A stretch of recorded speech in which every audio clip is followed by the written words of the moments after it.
রাজশাহীর বাগমারা উপজেলার যুগীপাড়া ইউনিয়নের বীরকুৎসা গ্রামে দাঁড়িয়ে আছে এক প্রাচীন নিদর্শন, হাজারদুয়ারি জমিদার বাড়ি। স্থানীয়ভাবে এটি বীরকুৎসা জমিদার বাড়ি নামেও পরিচিত।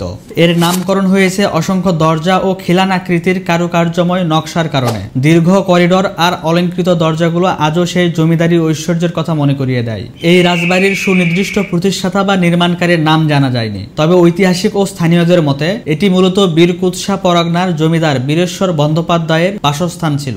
তার স্ত্রী প্রভাতী রানী এই বাড়ির রক্ষণাবেক্ষণের দায়িত্ব পালন করতেন। আজ এই রাজবাড়ি পড়ে আছে অবহেলা ও অযত্নে। দেয়াল ভেঙে পড়েছে, ছাদ ক্ষয়ে গেছে, চারপাশে জন্মেছে আগাছা।